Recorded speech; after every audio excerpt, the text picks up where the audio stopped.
Hello नमस्कार मैत्रिणींनो, तुम्हाला माझ्या एका नवीन व्हिडिओमध्ये खूप खूप स्वागत आहे। मी आज तुम्हाला फॅब्रिक प्रिंटमध्ये एक नवीन छानसं कमळ कसं ड्रॉइंग करायचं ते सांगते। तर इथं मी व्हाईट कार्बन शीट पेपरचा यूज करून मी इथं हे जे चित्र आहे ते ट्रेसिंग करून घेतलेलं आहे। तुम्ही काढलं तरीसुद्धा चालेल। आणि कमळला मी व्हाईट बेस देणार आहे। सो मी पूर्ण असा व्हाईट बेस देऊन घेते आणि शिस पेन्सिलने मी जास्त डार्क करून घेतले, जेणेकरून तुम्हाला हे म्हणजे जे चित्र आहे ते व्यवस्थित तुम्हाला दिसेल, यासाठी मी केलेलं आहे। आता मी काय करते, व्हाईट कलर घेतलेला आहे आणि त्याच्यामध्ये मी रेड कलर थोडासा मिक्स केला आहे। मला बेबी पिंक कलर हवा होता म्हणून। तुम्ही एकदम मिक्स करू नका, जरा जरा करत जाऊन तुम्ही ते मिक्स करून घ्या। त्यानंतर फ्लॅट नंबर 1 ब्रश घेऊन अशी एक मोठीशी आउटलाईन करून घेतली। छोटी मी केलेली नाही आहे। आता का केलेली नाही ते सांगते। आता माझं डोक्यात होतं दुसरा वेगळा प्लॅन आणि परत झाला रिसेंटली तिथंच मी चेंज केला वेगळा प्लॅन। तर आता का केला तर पुढे तुम्हाला समजेलच। तर आधी सुरुवातीला माझ्या असं डोक्यात प्लॅन होतं की अर्ध कलर करायचा आणि अर्ध व्हाईट तसंच सोडायचं। पण परत डोक्यात आलं की मी जे पूर्ण ड्रॉइंग करणार होते ते थोडंसं वेगळा लुक करावा असं लगेच मी ठरवलं। मग त्यात मी व्हाईट मिक्स केला। तर ते ब्लाइंड कशी करते ते तुम्हाला सांगते।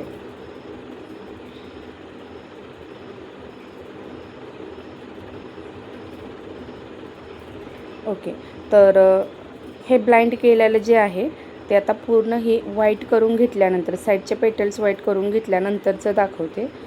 तर परत एकदा मी व्हाईटनं आतमध्ये भरून घेतलं आणि त्यानंतर पिंकनं असं आतमध्ये अर्ध भरून घेतलं। तिसरी पेटल्स पण सेम करून घेते। अखेरकार खूप सुंदर दिसणार आहे हे डिझाईन।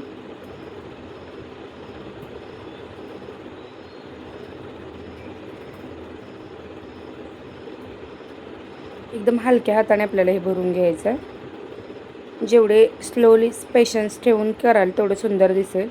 आपल्याला आउटलाईनच्या बाहेर बिलकुल जायचं नाही आहे। आता बघा, मी तो खरकटा ब्रश घेतलेला आहे ज्याचा कलर संपला आहे, तोच मी मिक्स करते व्हाईटवरती। आता थोडासा व्हाईट कलर वाळला होता, परत मी थोडासा पांढऱ्या कलरमध्ये थोडासा पाण्याचा थेंब टाकला आणि तो हे करून त्याचं पाणी काढून घेतलं। म्हणजे फक्त मी ब्रश धुतलेला नाही आहे, फक्त पाण्यात बुडवलेला। ऑलरेडी त्याला पिंक कलर होताच। मग तो व्हाईट कलरमध्ये ब्लेंड केल्यामुळं असा परफेक्ट लुक येतो। तर इथं बघा, थोडासा कलर पिंक मी पिक केलेला आहे आणि तो वरच्या साईडला जास्त डार्क करून राहिलेला थोडा फार आहे आणि त्याला पांढरा कलर घेऊन असं ब्लाइंडिंग करते। हे लगेच म्हणजे एका ह्याच्यामध्ये तुम्हाला जमणार नाही आहे, 1-2-3 वेळा तर तुम्हाला ट्राय करावं लागेल तरच जमेल। तर असे ही सगळे पेटल्स मी कवरअप करून घेते आणि त्यानंतर आउटलाईन्स पण करणार आहोत। पण तोपर्यंत ऑनलाईनची आपण प्रोसेस पाहूया। आपल्याकडे झूम ॲप्लिकेशनवरती लाईव्ह क्लासेस घेतले जातात, ऑनलाईन व ऑफलाईन पण आहेत। तो फुल फॅब्रिक प्रिंटसुद्धा तुम्हाला तिथं मिळून जाईल। पेंजूर प्रिंट्स, त्यानंतर टिकली वर्क, त्याच्यामध्ये खूप साऱ्या फॅब्रिक प्रिंटमध्ये गोष्टी ॲड आहेत। सो तुम्हालाही करायचं असेल तर तुम्हीही करू शकता। आरीवर्कचे क्लासेस अवेलेबल आहेत, साडी गुंड्यांचे आहेत, हे ऑनलाईन आहेतच। पण मी आता काय केलं आहे, 1 नंबरचा ब्रश घेते आणि त्यांना आउटलाईन काढून घेते। तुम्ही पाहू शकता एकदम रिअलमध्ये लुक आला आहे ह्याचा। अजून थोडंसं व्हाईट मी मिक्स करणार आहे लास्टच्या पेटल्सला।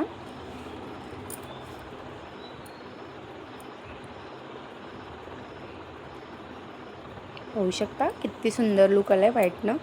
फक्त ब्लाइंडिंग प्रोसेस जर आपल्याला कळाली आणि ती आली की मग बाकीच्या सगळ्या गोष्टी तुम्हाला खूप सोप्या आणि सिंपल वाटणार आहे। त्यानंतर हा ग्रीन कलर घेतला आहे मी आणि ह्याला काही मी बेस व्हाईट कलरचा देणार नाही आहे, हा सॅप ग्रीन कलर आहे। तर इथं मी पेटल्सला ग्रीन कलर देऊन घेते आणि व्हाईटचा पण वापर करणार आहे। पण बेस मी व्हाईट दिलेला नाही आतमध्ये, जसा कमळला दिला होता ना तसा। तर आपण आपल्या हिशोबाने करू शकता, म्हणजे लिप्स वेगवेगळ्या पद्धतीने आपल्याला करता येतात। तर ते कसं केलं मी ते तुम्हाला ते दाखवते। आउटलाईन्स कशा कवर केलेल्या आहेत, म्हणजे तुम्ही ब्लॅकनं केल्या तरीही चालेल, मरूननं केल्या तरी पण चालतील आणि येलोनं केल्या तरीही चालेल, पण मी व्हाईटनं केलेलं आहे। तर इथं पाहू शकता मी तोच ब्रश घेतलेला आहे आणि त्याच ब्रशनं अशा प्रकारची आउटलाईन्स काढलेली आहे। अगदी सुंदर दिसते। परफेक्ट. त्यानंतर जे फुलाची दांडी आहे ती मी करून घेते. तर पहिल्यांदा आउटलाईन कवर करून घ्या, म्हणजे तुम्हाला प्रॉब्लेम येणार नाही. आता आमच्या कसं हातात बसलेलं आहे त्यामुळे मला ते लगेच पॉसिबल होईल. पण तुम्ही पहिल्यांदा आउटलाईन ज्या आहेत ना त्या पहिल्यांदा ड्रॉ करून घ्या आणि त्यानंतरच प्रिंट करायला सुरू करा. त्यानंतर ज्या कळ्या आहेत ते घेतले मी करायला, त्याला पण व्हाईट बेस दिलेला आहे. व्हाईट बेस दिल्यानंतर हे थोडंसं मी डार्क आधी पिंक करून घेणार आहे आणि त्यानंतर व्हाईट कलर देणार आहे. आता एक गोष्ट लक्षात ठेवायची आहे की आपला जो पांढरा कलर आपण देणार आहे ते वाळू द्यायचा नाही आहे. वाळल्यानंतर त्याचे स्क्रम्बल निर्माण होतात. जर त्याच्यावरती दुसरा कलर गेला तर स्क्रम्बल निर्माण होतात. तर मी पिंकवरती किती व्हाईट कलर दिलेला आहे बघा, कारण कळी थोडीशी आपल्याला डार्कच हवी आहे.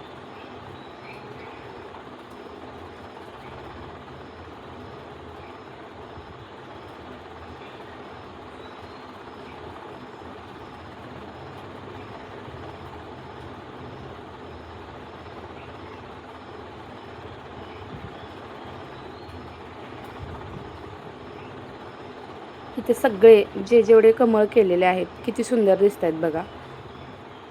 आता हा सॅप ग्रीन कलर जो आहे ना माझा फेवरेट आहे. ग्रीन कलरमधला पोपटी कलर आणि हा सॅप ग्रीन कलर. ग्रीनमध्ये खूप सारे शेड असतात पण माझा हा सगळ्यात भारी आणि फेवरेट आहे. मला नाही माहिती का आवडतो पण खूप सुंदर दिसते. आणि अखेरकार ही डिझाईन्स मी पोपटी कलरमध्येच ड्रॉ केली आहे. ते तुम्हाला पुढे जाऊन कळेलच नेमकी पोपटी कलर मी कुठं दिलेला आहे. तर पूर्ण व्हिडिओ बघा, विसरू नका. सो हे पूर्ण प्रिंट करून घेते.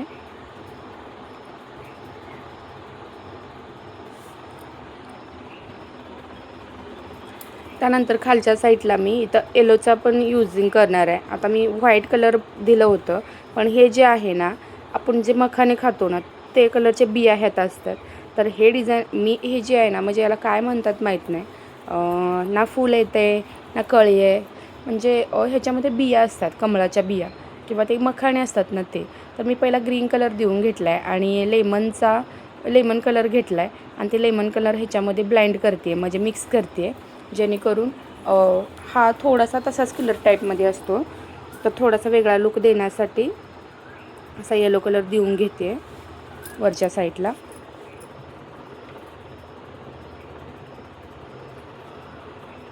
आणि खालची पूर्ण दांडी ग्रीन कलर करून घेते.